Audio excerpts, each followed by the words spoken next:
ஹே சிங்கோஸ், welcome to drama series Tamil. இன்னைக்கு நம்ம பார்க்க போகிறது ப்ரோ போனோவில் எபிசோட் நம்பர் 6 தமிழில் பார்க்க போகிறோம். லாஸ்ட் எபிசோடில் கயாவுக்கு குழந்தை இருக்கு அப்படின்னு வாங் நடுவில் வந்து சொல்லியிருந்திருப்பாங்க. இதனால ஹீரோ ரொம்ப ஃப்ரஸ்ட்ரேட் ஆகி கயாவை வெளியில் கூப்பிட்டு, கயா உண்மை சொல்லு, உனக்கு நிஜமாவே குழந்தை இருக்கா? உனக்கு குழந்தை இருந்துச்சு அப்படின்னா இந்த மேரேஜை கேன்சல் ஆகிடும். அதுக்கப்புறமா உன்னோட விசாவே கேன்சல் பண்ணி கொரியாவை விட்டு துரத்தி விட்டுடுவாங்க அப்படின்னு சொன்னதுக்கு அப்புறமா தான் கயா ஷாக் ஆகி இருக்காங்க. இப்போ எல்லாருமே ஆஃபீஸில் கூடியாச்சு, கயாவை வீட்டுக்கு அனுப்பியாச்சு. ஒரு பிரச்சனை போச்சுன்னா அடுத்தது இப்படி தொடர்ந்து வந்துகிட்டே தான் இருக்குமா? இப்பதான் நம்ம கயாவோட மாமனார் பத்தின உண்மையை கண்டுபிடிச்சோம், அதுக்குள்ள அடுத்த பிரச்சனையா அப்படின்னு கேக்குறதுக்கு நானாவுக்கு ரொம்ப கோவம் வந்துருச்சு. இந்த மேரேஜை கேன்சல் பண்ண போறானுங்களா? கயாவோட மாமனா கயாவை அபியூஸ் பண்ணியிருக்காங்க, அந்த லூசு பையனை அப்படியே விட போறாங்களா அப்படின்னு செம்ம காண்ட்ல கிளம்ப போறாங்க. நம்ம ஹீரோவும் கொஞ்சம் பொறுமையாயிரு, அவரவரோட பிரச்சனைய அவரவர் தான் பாத்துக்கணும்னு நானாவுக்கு வந்துருச்சு. நீ என்ன சொன்ன, எதை வச்சு சொன்ன அப்படின்னு ஹீரோ என் வாயை வச்சுதான் சொன்னேன்னு சொன்னோடனே வாங்குக்கெல்லாம் சிரிப்பு அடக்க முடியல. அந்த நேரத்தில் ஆஃபீஸ்லேருந்து ஒருத்தவங்க உள்ளே வந்து மெடிக்கல் செக்அப் பண்ணிக்கோங்க அப்படின்னு ஃபைல்ஸை கொடுக்குறாங்க. மெடிக்கல் செக்கப்பா எதுக்காகன்னு கேட்குறா, வருஷத்துக்கு ஒரு தடவை இன்சூரன்ஸ் போடுறதுக்காக மெடிக்கல் செக்அப் பண்ணிக்கணும்னு. ஸோ எல்லாருமே மெடிக்கல் செக்அப் பண்ணிக்கிறாங்க. நம்ம ஹீரோ அனஸ்தீசியா கொடுத்து படுக்க வச்சிருக்காங்களா. ஹீரோயின் போயிட்டு பக்கத்தில் நின்றுட்டு இருக்கும்போது ஹீரோ புலம்புறாங்க, நான் தான் சொல்லியிருக்கேன்ல என்னோட உடம்பு அனஸ்தீசியாவுக்கு ரெஸ்பாண்ட் பண்ணாது, பாருங்க நீங்கள் அனஸ்தீசியா கொடுத்து கூட நான் மயங்கவே இல்லை அப்படின்னு. அந்த ஹீரோயினுக்கு சிரிப்பு அடக்க முடியலை. என்ன ஹீரோ முழிச்சிட்டியா அப்படின்னு கேட்க, ஹீரோவும் நான் முழிச்சிட்டேன், நான் இப்போ எங்கே இருக்கேன் அப்படின்னு கேட்க, ஹீரோயினும் இன்னும் மெடிக்கல் செக்அப் எல்லாம் முடிஞ்சு நாங்கெல்லாம் கிளம்பியாச்சு, ஆனால் நீ மட்டும் தான் எழும்பவே இல்லை, எழுந்துருச்சு வா. ஐயோ செம்ம காமெடி, நீ புலம்புனதெல்லாம் கேட்கும்போது எனக்கு செம சிரிப்பா வந்துச்சு அப்படின்னு அங்கேருந்து கிளம்பி போயிடுறாங்க. நம்ம ஹீரோவுக்கு ஐயோ இவன் முன்னாடி அசிங்கப்பட்டோமே அப்படின்ற மாதிரி இருக்கு. இப்போ அடுத்த ஹியரிங் கூடியாச்சு.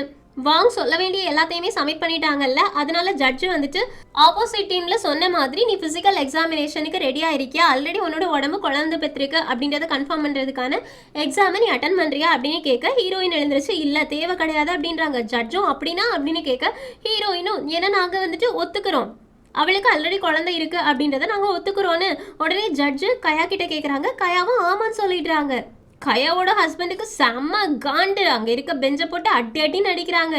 ஜட்ஜுக்கும் கோவம் வந்துருச்சு. முதல்ல உன்னோட ஹஸ்பண்ட் தான் அபியூஸ் பண்ணாங்கன்னு சொன்னா, அதுக்கப்புறமா மாமனாருன்னு இப்போ என்ன வந்து ஒரு குழந்தை இருக்குன்னு சொல்லிட்டு இருக்க, நீ என்ன விளையாடிட்டு இருக்கியா அப்படின்றாங்களா. ஹீரோயினும் தயவு செஞ்சு கொஞ்சம் பொறுமையா இருங்க, எங்களுக்கு உண்மை என்ன அப்படின்றத வெளியில கொண்டு வரதுக்கு கொஞ்சம் டைம் கொடுங்க, அதனால நாங்கள் இவளை விசாரிக்கணும்னு நினைக்கிறோன்னு சரின்னு சொல்லிட்டு கயாவை விசாரிக்கிறதுக்காக கொண்டு போய் உட்கார வச்சாச்சு. கயா உனக்கு குழந்தை இருக்கான்னு கேட்கறதுக்கு கயா ஆமான்னு சொல்றாங்க. சரி நீ எத்தனை வயசுல குழந்தை பெற்றுக்கிட்டேன்னு கேட்கறதுக்கு 14ன்னு சொல்றாங்களா. இதை கேட்ட உடனே எல்லாருக்குமே ஷாக்கிங் ஆயிருக்கு. அப்படின்னா அந்த குழந்தையோட அப்பாவோட வயசுன்னு கேட்கறதுக்கு 32ன்னு சொல்றாங்க. ஹீரோயினும் உனக்கு அவரை தெரியுமா, அவர் நல்லா பழகினதுக்கு அப்புறமா தான் அவரால் நீ கன்சீவ் ஆனியான்னு கேட்கறதுக்கு கயா அழுதுகிட்டே இல்லை நான் அவரை பார்த்ததே கிடையாதுன்னு. ஹீரோயினும் இது கொஞ்சம் கஷ்டமாக தான் இருக்கும், இருந்தாலும் நீ மெதுவாக எங்கள் எல்லாருக்கும் எக்ஸ்பிளைன் பண்ண முடியுமான்னு. கயாவும் அவங்களோட அழுகையை அடக்கிட்டு, எனக்கு 13 வயசாக இருக்கும்போது நான் ஒரு மவுண்டெயினில் வேலை பார்த்துட்டு இருந்தேன், அப்போ திடீர்னு ஒருத்தன் எனக்கு பின்னாடி இருந்து வந்து என்னோட முகத்தை மூடி என்ன கடத்திட்டு போயிட்டான், அதுக்கப்புறமா ஒரு வாரம் அவனோட வீட்டில் வச்சு என்ன ரேப் பண்ணா அப்படின்னு சொன்ன உடனேயே கயாவோட ஹஸ்பண்டுக்கு ரொம்ப கோவம் வந்துருச்சு. இல்லை போய் இதை நம்ப மாட்டேன் அப்படின்னு. அவனால கயாவுக்கு நடந்ததை தாங்க முடியாம அங்கேருந்து கத்திக்கிட்டே வெளியில ஓடி போயிடுறான். நம்ம ஹீரோவும் கொஞ்சம் எங்களுக்கு பிரேக் கொடுக்க முடியுமா அப்படின்னு கேட்க ஒரு பிரேக்கை கொடுக்குறாங்க. இப்போ ஹீரோயின் கயா கிட்ட வந்துட்டு ஒன்றும் இல்லை நீ கொஞ்சம் தைரியமாக இருக்கணும்னு. கயாவும் பரவாயில்ல நீங்கள் எல்லாரும் என் கூட இருக்கீங்கல்ல அதுவே எனக்கு போதும், இதுக்கு முன்னாடி இந்த மாதிரி ப்ராப்ளம் வரும்போது என் கூட யாருமே இருந்தது கிடையாது, ஃபர்ஸ்ட் டைம் நீங்கள் எல்லாரும் என் கூட இருக்கீங்கல்ல அதுவே எனக்கு போதும் அப்படின்றாங்க. ஹீரோவுக்கும் மனசே கஷ்டமாக இருக்குது. இப்போ மறுபடியும் ஹியரிங் கண்டினியூ ஆகுது. இந்த தடவை கயாவோட மாமனார் ஃபேமிலி ஹஸ்பண்ட் ஃபேமிலி யாருமே இல்லை. கயாவையும் உட்கார வச்சுட்டு ஹீரோயின் தான் பேசுகிறாங்க. யுவரான என்னோட சாட்சிக்காரர் சொன்ன மாதிரியே 13 வயசுலேயே கிட்னாப் பண்ணி ஒரு வாரம் அவங்கள வச்சு அபியூஸ் பண்ணியிருக்கானுங்க. இதுக்கு சாட்சியா அவங்க பிறந்தாங்கல்ல அந்த இடத்துல இருக்கக்கூடிய பக்கத்து வீட்டுக்காரங்க எல்லாருமே இருக்காங்க, அவங்கள வேணா நான் எங்க கூட்டிட்டு வரதுக்கு சாட்சியா ரெடி ஆயிருக்கேன்னு. உடனே வாங்க சொல்லாங்க, இந்த கேஸ் டீவியேட் ஆகி போயிட்டே இருக்கு, இந்த கேஸ் எதுக்கானது, கயாவுக்கு டிவோர்ஸ் கொடுக்க முடியாது, இந்த கல்யாணமே கேன்சல் அப்படின்றது, ஆனா நீங்க வேற ஏதோ ஒரு கேஸை எடுத்துட்டு வரீங்க அப்படின்னு. ஹீரோயினும் வேற ஏதோ ஒரு கேஸா, நீங்க கயா மேல அவளுக்கு குழந்தை பிறந்ததுதான் இதுக்கான ரீசன் அப்படின்னு குற்றத்தை சாட்டி தான் அவளை இந்த மேரேஜை விட்டு கேன்சல் பண்ணணும்னு நினைக்கிறீங்க. ஸோ அது அவளோட விருப்பப்படியே நடக்கல அப்படின்ற விஷயத்த நாங்க ப்ரூவ் பண்ண வேண்டாமா, அதனால இதை நாங்க பண்ணிதான் ஆகுன்றாங்க. உடனே வாங்க எழுந்துருச்சு, நான் வந்துட்டு கெட்டவன் எல்லாம் கிடையாது, ஆனா ஒரு விஷயத்த யோசிச்சு பாருங்க, அவ ஒன்றும் தெருவில் போறவங்க கிட்ட உண்மையை சொல்ல அப்படின்னு சொல்லல, அவளோட ஹஸ்பண்ட் கிட்ட தானே உண்மையை சொல்லணும் அப்படின்னு சொல்லியிருந்தோம். ஒரு ஹஸ்பண்ட் கிட்ட ஆல்ரெடி எனக்கு ஒரு குழந்தை இருக்கு அப்படின்ற விஷயத்த சொல்லாம எப்படி அவளால உண்மையை மறைச்சு ஒரு கல்யாணத்தை பண்ண முடியும்னு உடனே ஹீரோ கேட்குறாங்க. அப்படியா, எனக்கு ஒரு விஷயம் சொல்லு, நீ உன்னோட ஒய்ஃப் கிட்ட அப்படியே இதுக்கு முன்னாடி கல்யாணத்துக்கு முன்னாடி நீ யாரெல்லாம் டேட் பண்ண, யார் கூடலாம் எங்கெங்க போன, ஊர் சுத்தின அப்படின்ற எல்லா விஷயத்தையும் சொல்லிட்டு தான் கல்யாணம் பண்ணியான்னு ஜட்ஜும் ஹீரோ நீ என்ன பேசிட்டு இருக்கன்னு. ஹீரோ வேற என்ன ஜட்ஜ் நீங்க சொல்லிட்டு இருக்கீங்க, எல்லா விஷயத்தையுமே நம்ம எப்படி நம்ம கல்யாணம் பண்ணியிருக்கவங்க கிட்ட சொல்ல முடியும், என்னென்ன விஷயங்களை சொல்லணுமோ அதை மட்டும் தான் சொல்ல முடியும். அது மட்டும் இல்லாம அவ குழந்தைய பெத்ததுக்கு அப்புறமா அந்த குழந்தைய பார்க்க கூட செய்யல, இது வரைக்கும் பார்க்க கூட செய்யல, அப்புறம் எதுக்காக அந்த குழந்தைய பத்தி அவளோட ஹஸ்பண்ட் கிட்ட அவ சொல்லணும்னு வாங்கும். ஆனா ஃபியூச்சரை நம்மளால ப்ரெடிக்ட் பண்ண முடியாதுல்ல, கொஞ்சம் காமன் சென்ஸா யோசிச்சு பாருங்க. சின்ன வயசுல 14 வயசுல அவளுக்கு குழந்தை பிறந்திருக்கு அப்படின்னா ஃபியூச்சர்ல அவளுக்கு குழந்தை பிறக்காம இருக்கிறதே கூட நிறைய சான்ஸ் இருக்கு. ஏன்னா அவ அந்த அளவுக்கு அபியூஸா அனுபவிச்சிருக்கா. அப்படின்னா என்னோட கட்சிக்காரருக்கு இது ஒரு பெருத்த ஏமாற்ற மாதிரி தானே. இவ்வளவு வச்சு ஒரு குழந்தை பெற்றுக்கலாம் நினைக்கிறாங்க, ஆனா குழந்தை பிறக்காது அப்படின்னு தெரியும் போது எவ்வளவு கஷ்டமா இருக்கும். இதுல இவ வர மெடிசன் எடுத்திருக்கா. ஸோ கொஞ்சம் காமன் சென்ஸா யோசிச்சு பாருங்கன்னு ஹீரோவும் காமன் சென்ஸை பத்தி யோசிக்க சொல்றீங்களா, சரி ஓகே நான் ஒத்துக்கிறேன், அவளுக்கு ஒரு குழந்தை பிறந்திருக்கு அப்படின்ற விஷயத்த மறைச்சு அவளோட ஹஸ்பண்டை கல்யாணம் பண்ணது தப்பு தான் அப்படின்னு சொன்னீங்கன்னா, ஒரு 13 வயசு சின்ன பொண்ணு ஒருத்தர் ரேப் பண்ணியிருக்கான், அதனால வந்த குழந்தைய எதுக்காக அவ வெளியில சொல்லணும். அது மட்டும் இல்லாம அந்த குழந்தைய அவ பார்க்கவே இல்லை. இவரான நீங்க பாத்தீங்கன்னாவே தெரியும், கயாவ மாதிரி யாராலையுமே இவ்வளவு கஷ்டங்களை அனுபவிச்சிருக்கவே முடியாது. அவளுக்கு எவ்வளவு பயம் இருக்கும்னு நீங்க நினைச்சு பாருங்க. அவளோட சொந்த ஊர்ல இருந்து பயத்தினாலதான் கொரியாவுக்கு வந்திருக்கா. ஆனா வந்த இடத்துல அவ கல்யாணம் பண்ணி போன அதே இடத்துல அவளோட மாமனார்னால அதே அபியூஸ் அவ அனுபவிக்கும் போது அவ எந்த அளவு கஷ்டப்பட்டிருப்பா அப்படின்றத நீங்க யோசிச்சு பாருங்க. அவ எப்படி சொல்லுவா அப்படின்னு கேக்குறதுக்கு ஆப்போசிட்ல இருந்து வாங்க எழுந்திருச்சு, நான் மறுபடியும் அதே பாயிண்ட் தான் சொல்றேன், கயாவை தெருவில் போற ஒருத்தவங்க கிட்ட நாங்க உண்மையை சொல்லல, அவளை கல்யாணம் பண்ணிக்க போற பையன் கிட்ட மட்டும் தான் உண்மையை சொல்ல சொன்னோம். இதுல என்ன பெரிய பிரச்சனை வந்துட போகுது, ஸோ இதுக்கான தீர்ப்பா நீங்க இந்த கல்யாணத்தையே கேன்சல் பண்ணிடணும் அப்படின்னு சொல்லிட்டு உட்காருறாங்க. ஜட்ஜும் அடுத்த ஹியரிங்ல நான் என்ன ஜட்ஜ்மெண்ட் கொடுக்கணும் அப்படின்றத சொல்றேன்னு அங்கேருந்து கோர்ட்டை கலைச்சு விட்டுடுறாங்க. இப்போ கயா வெளியில வந்ததுக்கு அப்புறமா தேங்க்யூ சொல்றாங்களா. ஹீரோவும் நீ ரொம்ப சந்தோஷப்படாத, ஒருவேளை இந்த கேஸ்ல நம்ம ஜெயிக்காம கூட போகலான்னு. கயாவும் பரவாயில்ல இருக்கட்டும், எனக்காக நீங்க நின்றுக்கீங்கல்ல, அது வரைக்கும் எனக்கு சந்தோஷம், என்னோட மனசுல இருந்த எல்லா பாரத்தையும் வெளியில சொல்லிட்டேல, அது வரைக்கும் சந்தோஷம் அப்படின்னு அங்கேருந்து கிளம்பி போறாங்க. ஹீரோயினுக்கு ஒரே ஜாலி ஆயிடுச்சு. ஹீரோவை பார்த்து இப்பதான் நீ பப்ளிக் ப்ராசிக்யூட்டர் மாதிரியே நடந்திருக்கன்னு. ஹீரோவும் ஏன்னு கேட்க ஹீரோயினும் ஏன்னா ஒரு கேஸ்ல தோத்து போவோம் அப்படின்னு தெரிஞ்சு கூட நீ இந்த கேஸ் எடுத்து நடத்துறிய, அதனால தானே. ஹீரோ தோல்வி அப்படின்றதெல்லாம் என்னோட சரித்திரத்திலே கிடையாது அப்படின்னு இறங்கி போக போறாங்களா. ஹீரோயினும் கார் இந்த பக்கம் இருக்கு அப்படின்னு ஹீரோவை கிண்டல் பண்றாங்க. இது செம காமெடியா இருக்கு. இப்ப அடுத்த ஹியரிங் வந்தாச்சு. ஜட்ஜ் அவங்களோட ரிசல்ட்டை சொல்றதுக்கான டைம் வந்துருச்சு. ஜட்ஜ் என்ன சொல்றாங்க அப்படின்னா, என்னதான் ரீசன் இருந்தாலுமே ஒரு ஒய்ஃபாக போறவங்க தன்னோட ஹஸ்பண்ட் கிட்ட எல்லாத்தையுமே சொல்லணும் அப்படின்றத ஒரு ஹஸ்பண்ட் எதிர்பார்க்க தான் செய்வாங்க அப்படின்ற மாதிரி எல்லாமே ஆப்போசிட்ல பேசுறாங்க. இங்க எல்லாருக்கும் மூஞ்சி செத்து போச்சு, ஐயோ நமக்கு எதிராக வரப்போதோ அப்படின்னு யோசிச்சுட்டு இருக்கும் போது, ஆனாலும் ஒரு பொண்ணுக்கு நடக்கக்கூடாத விஷயங்கள் கயாவுக்கு நடந்திருக்கு. அதுவும் அவ கல்யாணம் பண்ணிட்டு போன அதே வீட்டுல அவ என்ன அனுபவிச்சாலோ அதே விஷயத்த திரும்பவும் அனுபவிச்சிருக்கா. அதனால கயா பக்கம் தான் தீர்ப்பு போகுது, நாங்க டிவோர்ஸ் தான் கொடுப்போம், இந்த கல்யாணம் செல்லுபடியாகாது அப்படின்னு சொல்ல முடியாது, கயா நீ கொரியாலே இருக்கலாம் அப்படின்ட்டாங்க. கயாவுக்கு ஷாக்கிங் தாங்க முடியல, நிச்சயமாவா நம்ம ஜெயிச்சிட்டோமா அப்படின்னு கேட்டு ஹீரோவும் ஹீரோயினும் ஹக் பண்ணிருக்காங்க. ஸோ எல்லாருமே ஹாப்பியா இருக்காங்களா. ஆனா வாங்க எப்படி ஹாப்பியா இருப்பாங்க, வெளியில போகும்போது ஹீரோ கிட்ட ரொம்பலாம் தலகணத்துல துள்ளி குதிக்காத, நீ முன்னாடி இருந்த ஜட்ஜு மாதிரி எல்லாம் இல்ல, இங்க வந்ததுக்கு அப்புறமா எதையோ நீ மிஸ் பண்றேன்னு நினைக்கிறேன்னு ஹீரோ சுத்தி பார்த்துட்டு நான் எதையுமே மிஸ் பண்ணலையே அப்படின்னு காமெடி பண்ண, வாயை மூடுறா நல்லா காமெடி பண்ணாத அப்படின்னு அங்கேருந்து போயிடுறாங்க. இது செம்ம ஜாலியா இருக்கு. அதுக்கப்புறமா நம்ம ஹீரோயினை பார்த்து வா நம்ம 2 பேரும் சேர்ந்து போய் சாப்பிடலாமான்னு கேட்குறாங்க. ஹீரோயினும் கேஸை ஜெயிச்சிட்டோம் ஜாலி பண்ண வேண்டியதான் அப்படின்னு ஒரு ரெஸ்டாரண்ட்ல போய் உட்காந்து சாப்பிட இருக்காங்களா. அப்ப நம்ம ஹீரோ இப்போ நம்ம பேச வேண்டியதுக்கான டைம் வந்துருச்சுன்னு, எதை பத்தின்னு கேட்கறதுக்கு, எதை பத்தியா அடி பாவி மறந்துட்டியா, கேஸ் முடிஞ்சதுக்கு அப்புறமா அந்த வீடியோவை பத்தி பேசலாம் நீ சொன்னியே, யார் உனக்கு அந்த வீடியோ சென்ட் பண்ணதுன்னு யாருன்னு எனக்கு தெரியாது அப்படின்றாங்க. சரி அந்த வீடியோவை பார்த்ததுக்கு அப்புறமா என்கிட்ட வந்து பேசாம எதுக்காக ஜூன் கிட்ட போய் பேசினேன், அவகிட்ட எதுக்காக டீலிங் பேசினேன்னு கேட்க, அது என்னோட விருப்பம்ன்றாங்க.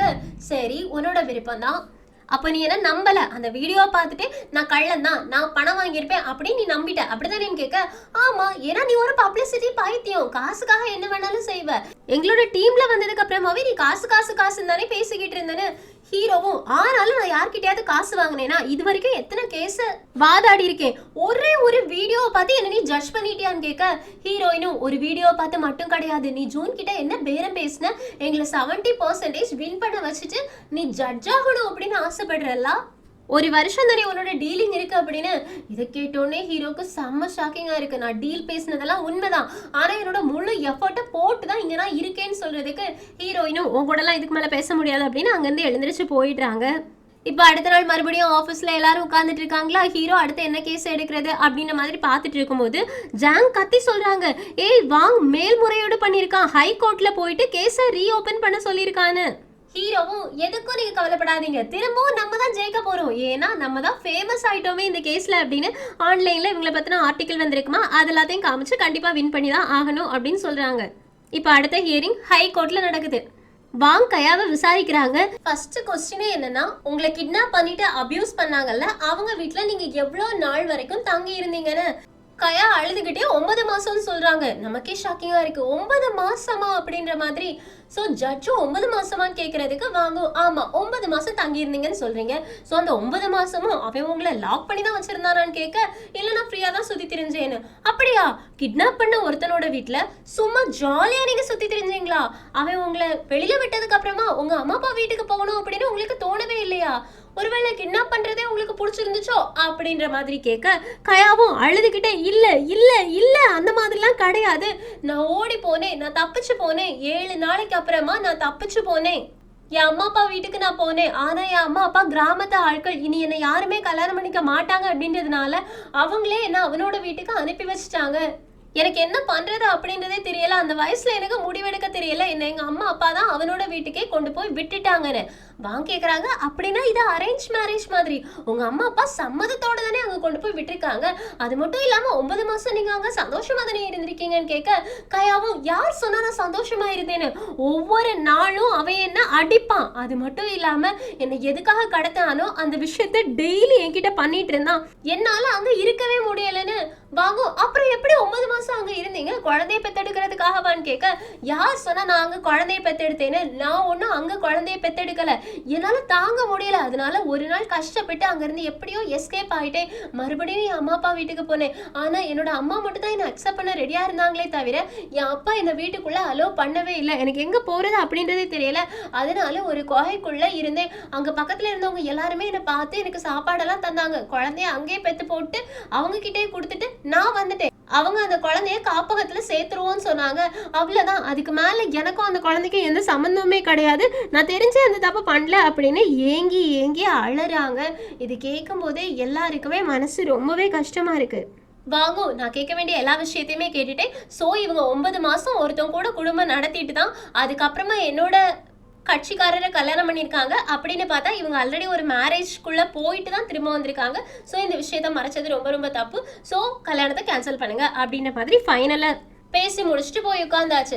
இப்போ ஜட்ஜு ரிசல்ட்டை அனௌன்ஸ் பண்ண வேண்டிய டைம் வந்துருச்சு. அவங்க ஃபர்ஸ்ட் கயாவுக்கு சப்போர்ட் பண்ற மாதிரியே பேசிக்கிட்டு கடைசியா என்ன சொல்லிடுறாங்கன்னா, என்னதான் இருந்தாலும் கயா 9 மாசம் ஒருத்தவங்களோட வீட்டுல வாழ்ந்திருக்கா, அந்த விஷயத்த மறைச்சிருக்கா, அதனால இந்த கல்யாணம் செல்லுபடி ஆகாது, கயா ஃபெயில் ஆயிட்டாங்கன்னு.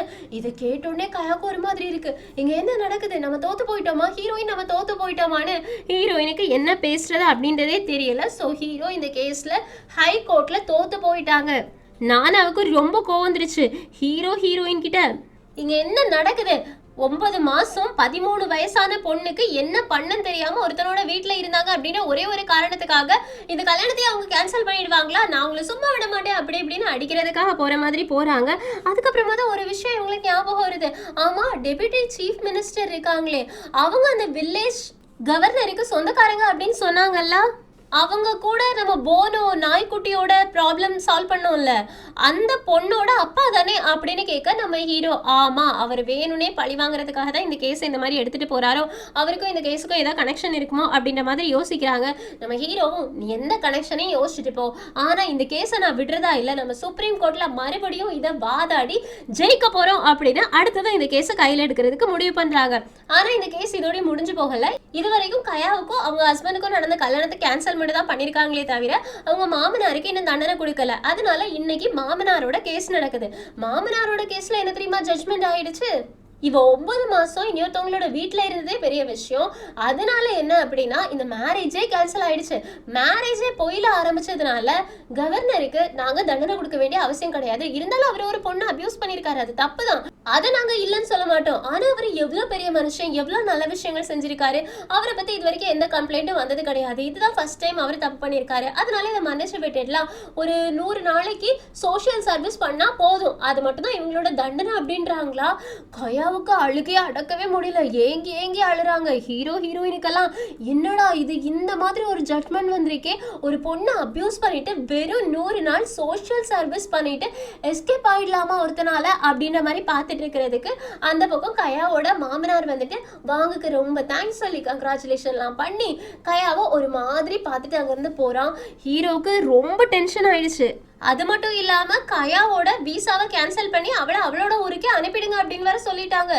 கயாவுக்கு என்ன பண்றது அப்படின்றதே தெரியாது. இப்ப ஆபீஸ்ல எல்லாரும் கூடியாச்சு, அடுத்தது என்ன பண்றது அப்படின்னு கேட்கும் போது நம்ம ஹீரோவுக்கு ரொம்ப டென்ஷன் ஆகுது. எனக்கு கொஞ்சம் டைம் வேணும் அப்படின்னு அங்க இருந்து கார் எடுத்துட்டு கிளம்ப ஆரம்பிச்சிடுறாங்க. இவங்க எல்லாருக்கும் என்னடா இவன் இப்படி கிளம்பி போயிட்டா, பாதியில விட்டுட்டு போறான் அப்படின்ற மாதிரி இருக்கு. நம்ம ஹீரோ கயாவை வந்துட்டு ஒரு காப்பகத்துல சேர்த்திருப்பாங்களா மேரேஜ் கேன்சல் ஆனதுனால, அங்க போய் பாக்குறாங்க. ஆனா கயா கிட்ட என்ன பேசுறது அப்படின்றதே தெரியல. ஹீரோ ரொம்ப சோகமாயிட்டாங்க. இப்ப அடுத்த நாள் காலையில எப்பவும் போல ஆபீஸ்க்கு வந்து பார்த்தா எல்லாருமே ஆபீஸ்ல தான் இருக்காங்க. எல்லாரும் என்ன பண்ணிட்டு இருக்கீங்க, ஆபீஸ்லயே தூங்கிட்டீங்களா அப்படின்னு கேக்குறதுக்கு ஆமா நீ தான் நேதைக்கு ஓடி போயிட்ட, ஆனா நாங்க அப்படி கிடையாது, இமிகிரேஷன் ஆஃபீஸ்க்கு ஹியூமன் ரைட்ஸ்ல இருந்து கம்ப்ளைண்ட் ரெஜிஸ்டர் பண்ணியிருக்கோம். ஜாங் டைரக்டா இமிகிரேஷன் ஆஃபீஸ்க்கே போயிட்டான், நீ கூட வேலை செய்ய ரெடியா இருக்கியா அப்படின்னு எல்லாரும் டாக்குமெண்ட்டை காமிக்கிறாங்க. ஹீரோவும் நீங்க ப்ரிப்பேர் பண்ண எல்லா விஷயத்தையும் வந்து என்கிட்ட சொல்லுங்க அப்படின்னு எல்லா விஷயங்களையுமே கேட்டு தெரிஞ்சுக்கிறாங்க. அந்த பக்கம் ஜாங் இமிகிரேஷன் ஆஃபீஸ்க்கு போயிட்டு கயாவோட விசாவை கேன்சல் பண்ண வேண்டாம் அப்படின்றதுக்காக என்னென்ன சட்டங்கள் இருக்கோ அது எல்லாத்தையுமே படிச்சு அப்ளை பண்ணி கயாவோட விசாவை கேன்சல் பண்ண வேண்டாம் அப்படின்னு சொல்றாங்க. ஆனா கயாவோட விசா கேன்சல் ஆயிடுச்சு. இந்த பக்கம் ஆஃபீஸ்ல வந்து பார்க்கும்போது ஹீரோயின் தூங்கிட்டு இருக்காங்களா. ஜாங்குக்கு தான் ஹீரோயின் மேல ஒரு கண்ணாச்சு. அதனால மெதுவா பெட்ஷீட் எடுத்து மூடலாம் ட்ரை பண்றாங்க. ஹீரோயின் முழிச்சிட்டாங்க. முழிச்ச உடனே என்னாச்சு இமிகிரேஷன் ஆஃபீஸ்ல என்ன சொன்னாங்கன்னு கேட்கறதுக்கு கயாவோட விசாவை கேன்சல் பண்ணிட்டாங்க அப்படின்றாங்க. இதை கேட்ட உடனே எல்லாருக்குமே சோகமாயிடுச்சு. அப்புறமா சிஸ்டமை செக் பண்ணா சுப்ரீம் கோர்ட்ல இவங்க கயாவுக்காக பெட்டிஷன் அப்ளை பண்ணிருப்பாங்கல்ல கேஸை திரும்ப ரீஓபன் பண்றதுக்காக, அந்த பெட்டிஷனே ரிஜெக்ட் பண்ணிட்டாங்க. ஹீரோவுக்கு ஷாக்கு, யார் ரிஜெக்ட் பண்ணது அப்படின்னு போய் பார்த்தா ஹீரோவோட சீனியர். ஸோ ஹீரோவுக்கு நல்லாவே புரிஞ்சிருச்சு நம்மளையே ஜட்ஜ் பொசிஷன்ல இருந்து அவனோட தேவைக்காக எடுத்து மாத்திட்டான். ஸோ இவன் எப்படி நம்மள ஒரு கேஸை வாதாட விடுவான், அதனாலதான் இந்த மாதிரி பண்ணிட்டான். இப்போ என்ன பண்றது அப்படின்னு யோசிக்கும் போதுதான் ஹீரோக்கு ஒரு ஐடியா வருது. இந்த மாசம் என்ன மாசம் ஞாபகம் இருக்கா, அடுத்த நாட்டில் இருந்து நம்ம நாட்டுக்கு தஞ்சம் புக வரவங்களை நம்ம அக்செப்ட் பண்ணிப்போம் அப்படின்ற மாதிரிப்பட்ட விஷயங்களை கொண்டாடக்கூடிய மாசம். ஸோ நம்ம கயாவுக்கு நாங்க ரெஃப்யூஜியா கொரியாவுக்கு வர்றதுக்கு எங்களுக்கு அலோவ் பண்ணுங்க அப்படின்ற மாதிரி ஒரு கேஸை போட்டு விட்டா என்ன, அப்படின்னா அவ கொரியாவை விட்டு போக வேண்டிய அவசியம் இருக்காதுல்ல. இந்த கேஸை ஃபர்ஸ்ட் ஜெயிப்போம், அதுக்கப்புறமா கயாவோட மாமனார் கேஸை பார்த்துக்கலான்னு எல்லாருக்குமே ஆமா என்ன நீ கரெக்டா தான் சொல்ற அப்படின்னு ஒரு கேஸை போட சுப்ரீம் கோர்ட் கூட ஜட்ஜு கேட்குறாங்க, ஹீரோ இந்த கோர்ட்டை நீ என்ன காமெடி பண்ற இடம் நினைச்சிட்டு இருக்கியா, எந்த மாதிரி கேஸடா போட்டு வச்சிருக்க நீ, இனியொரு நாட்டுக்காரி நம்ம ஊர்ல வந்து தங்குறதுக்காக தஞ்சம் புகுறதுக்காக ஒரு கேஸை போட்டு வச்சிருக்கியா, என்னடா பண்ணி வச்சிருக்கேன்னு. ஹீரோவும் நான் ஒன்றும் காமெடி பண்ணல, நான் கரெக்டான விஷயத்தை தான் பேசியிருக்கேன், நான் எதுக்காக அவளை இங்க தஞ்சம் புக சொல்றேன் அப்படின்றதுக்கான ரீசன்ஸ் வரைக்கும் ஃபைல்ல இருக்கேன்னு. ஜட்ஜும் அதை தாண்டா நானும் கேட்கிறேன், அவளுக்கு கொரியால நிறைய விஷயங்கள் தப்பா நடந்திருக்கு, கொரியால அவளோட மாமனார் சரி கிடையாது, அவளுக்கு கல்யாணம் கேன்சல் ஆயிருக்கு, ஸோ கொரியாவை விட்டு தானே அவ போகணும்னு நினைக்கணும், அதை விட்டுட்டு கொரியாலே தனக்கு அநியாயம் நடந்த அதே ஊர்ல எதுக்காக அவ ரெஃப்யூஜியா வரணும் அப்படின்னு கேட்கணும், இதுக்கு பைத்தியம் பிடிக்குது, எக்ஸ்பிளைன் பண்றியா அப்படின்னு கேட்க ஹீரோவும் ஏன்னா இது கொரியா கொரியா அவளுக்கு பிடிச்சதுனாலதான் இங்க வரணும்னு நினைக்கிறா. அப்படி இப்படின்னு கொரியா கொரியா கொரியா கொரியான்னு கொரியாவை பத்தியே பேசிட்டு இருக்காங்களா. ஜட்ஜுக்கு செம்ம காண்டாயிடுச்சு. நான் இந்த கேஸை கொஞ்ச நேரத்துக்கு ஸ்டாப் பண்ணி வைக்கிறேன், ஹீரோ வாங் ரெண்டு பேரும் என்ன வந்து ரூம்ல பாருங்க அப்படின்னு ரெண்டு பேரையும் உள்ள கூட்டிட்டு போயிட்டு ஹீரோ வச்சு விளாசி விட்டுறாங்க. நீ என்ன பண்ணிட்டு இருக்க அப்படின்றே தெரியுமா, ஒரு நாட்டு மேலேயே பழைய தூக்கி போட்டுட்டு இருக்க. கயாவை ரெஃப்யூஜியா நம்மளோட நாட்டுல அக்செப்ட் பண்றதுக்கு எனக்கு எந்த விதமான ரைட்ஸும் கிடையாது.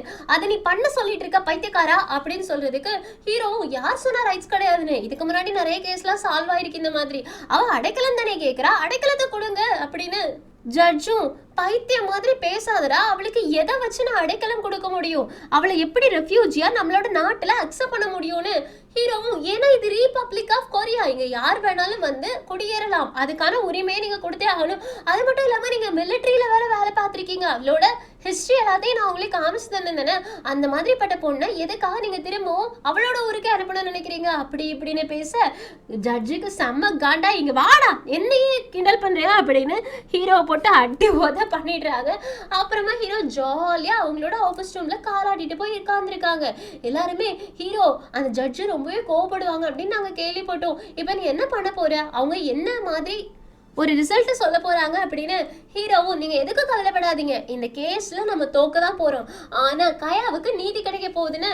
அதை எப்படிரா கேஸ்ல தோத்து கயாவுக்கு நீதி கிடைக்கும் அப்படின்னு கேட்க, நம்ம இதை சோஷியல் மீடியால ஒரு இஷ்யூ ஆக்கி விட்டுடலாம். இதே மாதிரி நிறைய பேர் இங்க வந்துட்டு கொரியால தங்க முடியாம வேற நாட்டுக்கு அனுப்பப்பட்டிருக்காங்க, அவங்க எல்லாரையுமே சேர்த்து ஒரு போராட்டமா பண்ணி விட்டுடலாம் அப்படின்னு ஒரு போராட்டத்தை கையில எடுக்கிறாங்க. அதுபடி இந்த கேஸ் ரொம்ப ஃபேமஸ் ஆகுது. இதே மாதிரி ரெஃப்யூஜியா நாங்க கொரியாவுக்கு வாரோம் அப்படின்னு சொல்லியிருப்பாங்கல்ல, அவங்க எல்லாருமே சேர்ந்து ஒரு ப்ரோட்டஸ்ட் பண்ண ஆரம்பிக்கிறாங்க. இப்ப மறுபடியும் கோர்ட்டு கூடியாச்சு.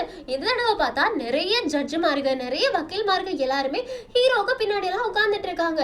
ஜட்ஜு வந்து பார்த்துட்டு என்ன இவ்வளோ பேர் வந்திருக்கீங்க அப்படின்னு கேட்க ஒருத்தவங்க எழுந்திரிச்சு சொல்றாங்க, எங்களுக்குமே இதே மாதிரி ஒரு கேஸ் வந்திருக்கு, நாங்களும் சோஷியல் வெல்ஃபேர்ல இருக்கோம், எங்களோட கிளையண்ட்டுக்குமே நீதி கிடைக்கல, ஸோ எங்களுக்கு கிடைக்காத நீதி கயாவுக்கு கிடைக்கணும் அப்படின்றதுக்காக தான் அவங்கள சப்போர்ட் பண்றதுக்காக நாங்க வந்திருக்கோம், எங்களோட விக்டிமை நீங்க பேசுறதுக்கு அலோவ் பண்ணணும்னு. சரி பேசுங்க அப்படின்னு சொன்னா ஒருத்தவங்க எழுந்திரிச்சு அழுதுகிட்டே சொல்றாங்க, என்ன ஒருத்தன் டேட்டிங் அப்ளிகேஷன்ல பேசியே என்ன ஒரு இடத்துக்கு வர வச்சு அபியூஸ் பண்ணிட்டான், ஆனா நான் அதை கோர்ட்ல கேஸா போடும்போது இது லவ்வர்ஸ்க்கு இடையில உள்ள பிரச்சனை, இதுல நாங்க வர முடியாது அப்படின்னு அவனை விடுதலை பண்ணிட்டாங்க, எனக்கு தான் அதனால பாதிப்பே தவிர அவனுக்கு எந்த பாதிப்பும் வரல அப்படின்னு அழுறாங்க.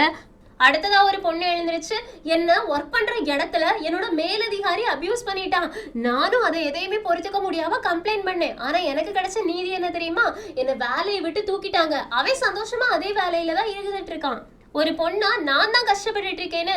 இனி ஒருத்தவங்க எழுந்திருச்சு, நான் சின்ன வயசுலேயே கொரியாவுக்கு வந்துட்டேன், என்னை கொரியால ஒருத்தன் அபியூஸ் பண்ணிட்டான், நான் கேஸ் போட்டா உன்னை ஊரை விட்டே துரத்திடுவோம் அப்படின்னு மிரட்டியே என்ன உட்கார வச்சுட்டாங்க, எனக்கு வேற வழி இல்லாம தான் இந்த நாட்டில் உட்கார்ந்துட்டு இருக்கோம் அப்படின்னு எல்லாருமே ஒவ்வொருத்தரா எழுந்துருச்சு இந்த கொரியால என்னென்ன அநியாயம் நடந்துட்டு இருக்கு அப்படின்னு விஷயங்களை பதிவு பண்றாங்களா.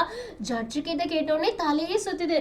ஹீரோ எழுந்திரிச்சு சொல்றாங்க, பாத்தீங்களா இங்க நடக்கக்கூடிய நிறைய விஷயங்கள் வெளியில தெரியல அப்படின்றதுக்காக நடக்காமலாம் கிடையாது, நீங்க இந்த நாட்டுக்கு என்ன சொல்ல வரீங்க, இங்க தப்பு பண்ணாங்க அப்படின்னா தப்பு பண்றவங்களுக்கு நாங்க தண்டனை கொடுக்க மாட்டோம், தப்பு பண்ணாதவங்களை நாங்க ஊரை விட்டு அனுப்பி வச்சிருவோம், அதுவா இந்த நாட்டோட கான்ஸ்டியூஷன், அப்படி கிடையாது, இது மாதிரி ஒரு ஆள் மட்டும் கிடையாது நிறைய பேர் இருக்காங்க அப்படின்னு வீடியோல எங்களே ரெஃப்யூஜியா அக்செப்ட் பண்ணுங்க எங்களே ரெஃப்யூஜியா அக்செப்ட் பண்ணுங்க அப்படின்னு நிறைய பேர் வீடியோல பேசி வச்சிருப்பாங்க, அவ்வளோத்தையும் காமிச்சு கொடுக்குறாங்க. உடனே வாங்க எழுந்திருச்சு, மைலாட் இவன் இந்த கேஸை திருப்ப பாக்குறான், நம்ம கொரியா மேலேயே பழைய தூக்கி போட ட்ரை பண்ணான்னு. ஹீரோ உடனே வாங்க திரும்பி பார்த்து, அப்படியா சார் வாங்க வாங்க, நீங்க எங்க உங்களோட குழந்தைங்களை பெற்றுக்கிட்டீங்க, இங்க இருந்து அமெரிக்காவுக்கு போய் அங்க உங்களோட ஒய்ஃபை பிரசவிக்க வச்சு அமெரிக்கன் சிட்டிசன்ஷிப் உங்களோட குழந்தைங்களுக்கு வாங்கி கொடுக்கணும் அப்படின்றதுக்காக ஊரை விட்டு போனவங்க தானே, உங்களோட ஃபேமிலியே அமெரிக்கன் விசால தான் இருக்கு, கொரியன் விசால கிடையாது, அவங்க மட்டும் கிடையாது, இங்க இருக்க பல பேர் அப்படிதான், இங்க ஜஸ்ட் ஒர்க் பண்றாங்களே தவிர டாக்ஸ் எல்லாமே வேற நாட்டே கட்டிட்டு இருக்காங்க, ஆனா கொரியால தான் நாங்க வாழணும் அப்படின்றதுக்காக வந்தவங்களோட நிலைமையை பாருங்களேன், அவங்க எல்லாருமே இங்க வேலை பார்த்து கொரியாவுக்கு டாக்ஸ் கட்டுறாங்க, சோ கொரியாவுக்கு டாக்ஸ் கட்டுறவங்க கொரியன் மக்களா இல்லனா கொரியால பிறந்துட்டோம் அப்படின்ற ஒரே ஒரு காரணத்துக்காக அவங்க எல்லாருமே வேற நாட்டுக்கு டாக்ஸ் கட்டினாலும் கொரியன்ஸ் ஆயிடுவாங்களா, நீங்க தான் ஜட்ஜ் முடிவு பண்ணணும் அப்படின்னு அப்படியே வாங்க மேல பிளேட்டை திருப்பி போட்டுடுறாங்க. ஆனா ஹீரோ பேசின ஒவ்வொரு பாயிண்ட்டுமே நச்சுன்னு இருந்திருக்கும். ஜட்ஜுக்கு என்ன பண்றதுனே தெரியல. ராத்திரி பகலா உட்காந்து யோசிக்க ஆரம்பிக்கிறாங்க. அவங்களோட மிலிட்டரி ட்ரெஸ்ஸை பாக்குறாங்க. இப்ப அடுத்த நாள் காலையில மறுபடியும் கோர்ட்டு கூடியாச்சு. இன்னைக்கு அவங்களோட ஜட்ஜ்மெண்ட்டை சொல்ல வேண்டிய டைம் வந்துருச்சு. கயாவோட ஹஸ்பண்டே கயாவை சப்போர்ட் பண்றதுக்காக வந்திருக்காங்க. ஃபர்ஸ்ட் ஜட்மெண்ட் சொல்றதுக்கு முன்னாடி வாங் பக்கம் தான் எல்லாமே சாதகமா பேசின மாதிரி பேசிட்டாங்க. இருந்தாலும் அப்படின்னு சொல்லிட்டு கொரியால நம்பி வந்தவங்களை கொரியா என்னைக்குமே கைவிட்டது கிடையாது. ஸோ கொரியனை நம்பி கொரியா நாட்டில் வாழணும் அப்படின்னு வந்தவங்க கொரியா நாட்டில் வாழலாம் அப்படின்னு கயாவுக்கு விசா கொடுத்துட்றாங்க. இதனால அவங்களுக்கு ரொம்பவே சந்தோஷமாயிடுச்சு. ஜட்மெண்ட்டை கொடுத்துட்டு எழுந்திரிச்சு போகும்போது கயாவை திரும்பி பார்த்து ஜட்ஜும், கயா நீ கொரியாவுக்கு வந்ததுக்காக ரொம்ப தேங்க்ஸ். அது மட்டும் இல்லாமல் உன்னோட லைஃப் ரொம்பவே கஷ்டமா இருந்திருக்கும். கொரியால நடந்த எல்லா விஷயத்துக்காகவும் நான் உங்ககிட்ட மன்னிப்பு கேட்கிறேன்னு சொல்லுவாங்களா? கயாவுக்கு வேற என்ன வேணும்? ஏங்கி அழுறாங்க. கடைசியா கயாவுக்கு விசா கிடைச்சிருச்சு. கயா ஊர்ல இருக்கலாம் அப்படின்னு சொல்லியாச்சு. ஹீரோவுக்கு ஒரே ஜாலி. ஏன்னா ஹீரோ இப்போ ரொம்ப ஃபேமஸ் ஆயிட்டாங்க. ஹீரோ பத்தி சோஷியல் மீடியாலெல்லாம் சூப்பர் சூப்பர் சூப்பர் அப்படின்ற மாதிரி போயிட்டு இருக்கு. அது மட்டும் இல்லாம பிளாக் பிங்கோட ஜெனி இருக்காங்கல்ல, அவங்களுமே கயாவோட கேஸுக்கு சப்போர்ட் பண்ணி வீடியோ போட்டிருக்காங்க. ஸோ சோஷியல் மீடியால இது செம்ம ட்ரெண்டிங் ஆயிடுச்சு. இதனால பாதிப்படையக்கூடியது யாரு? Deputy chief minister. ஏன்னா இந்த மாசத்துல ரெஃப்யூஜி மாசம் அப்படின்னு கொண்டாடுறாங்க. ஸோ ரெஃப்யூஜியா இந்த ஊரை விட்டு எல்லாரையுமே அவங்கவுங்க சொந்த ஊருக்கு அனுப்பி வச்சிடலாம் அப்படின்னு நினைக்கிறவங்க எல்லாரையுமே திரும்ப கொரியாலே வாழுங்க அப்படின்னு சிட்டிசன்ஷிப் கொடுக்க வேண்டிய டைம் வந்துருச்சுல்ல. அதனால தயவு செஞ்சு நீங்க இந்த கேஸை வாபஸ் வாங்கிடுங்க. இதுக்கு மேல இந்த கேஸை கொண்டு போக வேண்டாம். நாங்கள் வேணா கயாவுக்கு ஒர்க்கிங் விசாலாம் கொடுக்குறோம் ப்ளீஸ் அப்படின்ற மாதிரி கெஞ்சி கேட்குறாங்க. ஹீரோவும் அப்படியா, அப்படின்னா கயாவுக்கு ஒர்க்கிங் விசா கொடுங்க, ஆனால் இந்த கேஸை பற்றி இதுக்கு மேலே நான் பேச மாட்டேன், சோஷியல் மீடியாவே பார்த்துக்கோ அப்படின்னு ஜாலியாகிட்டாங்க. ஸோ கயாவுக்கு கிடைக்க வேண்டிய ஒர்க்கிங் விசாவும் கிடைச்சிருச்சு. ரெஃப்யூஜியாக இருக்கக்கூடிய எல்லாருக்குமே இனி ரெஃப்யூஜியாக கொரியாவில் இருக்கணும்னு ஆசைப்பட்டீங்கன்னா ஒரு கேஸ் பெட்டிஷன் அப்ளை பண்ணி உங்களோட ரீசன்ஸ் கரெக்டாக இருந்துச்சுன்னா கொரியாவில் நீங்கள் வசிக்கலாம் அப்படின்றதுக்கான ஒரு சட்டமும் பாஸ் ஆயிடுச்சு. இதை விட வேற என்ன வேணும்? எல்லாருமே ஹாப்பியா இருக்காங்க. அப்ப நம்ம ஹீரோயின் கிட்ட இந்த கேஸ் இன்னும் முடியல, கயாவோட மாமனார என்ன பண்ணலாம் அப்படின்னு அடுத்தது பார்க்கலாமா அப்படின்னு கேட்க ஹீரோயினும் நீங்க எதுக்கும் கவலைப்படாதீங்க, அவனை கிரிம் ரீப்பர் தூக்கிட்டு போயிடுவாங்கன்னு. ஆக்சுவலி என்னன்னா நம்ம ஹீரோயினோட ஃப்ரெண்டு சீனியர் இருக்காங்கல்ல, அவங்களுமே ஒரு ஜட்ஜு தான். கயாவோட மாமனார் கேஸை மேல்முறையீடு பண்ணும்போது அந்த ஜட்ஜு தான் விசாரிக்கிறாங்க. ஸோ ஹீரோயின் ஆல்ரெடி எல்லா விஷயங்களையும் சொல்லியிருப்பாங்கல்ல, அதனால அந்த ஜட்ஜு வந்துட்டு மாமனாருக்கு மரண தண்டனை கொடுத்துட்டாங்க. கரெக்டான தண்டனையை கரெக்டான டைமிங்ல கொடுத்துருக்காங்க. ஸோ கயாவோட மாமனாருக்குமே கிடைக்க வேண்டிய தண்டனை கிடைச்சிருச்சு. எங்க கட் பண்ணா ஜூனு அவங்க அப்பா கூப்பிட்டு விடுறாங்க. ஜூனு, அப்பா என்ன விஷயம்? நீங்க இனி ரெஸ்ட் எடுக்க வேண்டியதானே, நானே கம்பெனி எல்லாத்தையும் பார்த்துக்கிட்டேனேன்னு. அவங்க அப்பாவும் நீ நல்லா தான் பார்த்துட்டு இருக்க, நீ சிஇஓவா ஆனதுக்கு அப்புறமா கம்பெனில நிறைய கேஸ் சக்சஸ்ஃபுல்லா தான் போயிட்டு இருக்க. ஆனா அதுக்காக என்னாலலாம் வெட்டியா வீட்டில் இருக்க முடியாது. ஒரு மனுஷன் உயிரோடு இருக்கும்போது பவர் இருக்கே, அந்த பவர் தான் அந்த மனுஷனை உயிரோடு ஓட வைக்கும். எனக்கு அந்த பவர் ஒரு தடவை கிடைச்சிருச்சு, என்னால் அதெல்லாம் எடுத்து மாற்றலாம் முடியாது. நீ நிறைய விஷயங்களை பண்ணிட்டு இருக்கே, ஹீரோ வேற நம்மளோட கம்பெனியில் வந்து என்னெல்லாமும் பண்ணிட்டு இருக்கானே, இதுக்கு மேலே அவனோட டீமை ஒன்று நீங்கள் வச்சிருக்க வேண்டிய அவசியம் கிடையாது. ப்ரோ போனோ டீமை நீ உடனேயே கலைச்சு விட்டுடணும், ஹீரோ வேலையை விட்டு தூக்க அப்படின்ட்டாங்க. இது கேட்டோடனே ஜூனுக்கு ஷாக்கிங்காக இருக்கு. அப்பா நீங்கள் என்ன சொல்ல வரீங்க அப்படின்னு கேட்குறாங்க. இதுக்காக இது சொன்னாங்க அப்படின்ற எதையுமே காட்டலை.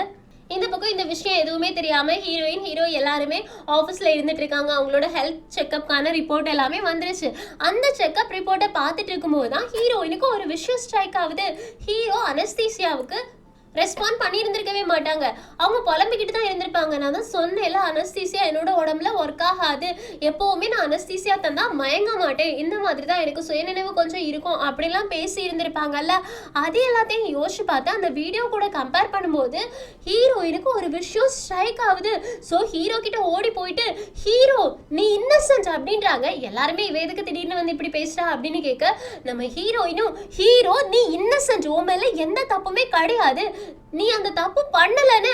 ஹீரோ ஷாக் ஆகி அப்பாடா ஒருத்தி என்ன நம்புறா, ஆனா எப்படி இவளுக்கு அந்த விஷயம் தெரிஞ்சது அப்படின்ற மாதிரி ஷாக் ஆகி பாக்குறாங்க. ஆக்சுவலி என்ன விஷயம் அப்படின்னா, எனக்கு புரிஞ்ச வரைக்கும் ஹீரோவுக்கு அனஸ்தீசியா கொடுத்தா மயக்கம் வரல, ஆனா அவங்க போதையில இருந்த மாதிரி எதுவுமே அடுத்தது அவங்களுக்கு ஞாபகம் இருக்கிற போறது கிடையாது. அவங்க என்ன பேசினாங்க அப்படின்றத அனஸ்தீசியா கொடுக்கும்போது நடந்ததை மறந்துருப்பாங்க. அதே மாதிரி தான் ஒருவேளை அந்த பணத்தை ஹீரோ வாங்கினது அனஸ்தீசியா கொடுத்துருக்கும் போதுமா இருக்கும் அப்படின்னு ஹீரோயின் சந்தேகப்படுற மாதிரி தான் கொண்டு போயிருக்காங்க. ஆனா இதோட உண்மை என்ன அப்படின்றது அடுத்த எபிசோட்ல தான் நமக்கு தெரிய வரும். அது மட்டும் இல்லாம ஜூனோட அப்பா எதுக்காக ஜூன் கிட்ட அந்த மாதிரி சொன்னாங்க அப்படின்றதும் அடுத்த எபிசோட் பார்த்தா நம்ம தெரிஞ்சுக்கிறோம். ஸோ மிஸ் பண்ணாம அடுத்தடுத்த எபிசோட்காக வெயிட் பண்ணுங்க. எக்ஸ்பிளனேஷன் உங்களுக்கு பிடிச்சிருச்சு பிடிச்சினா லைக் பண்ணுங்க, மறக்காம சேனலை சப்ஸ்கிரைப் பண்ணிடுங்க. Thank you friends, take care, bye bye.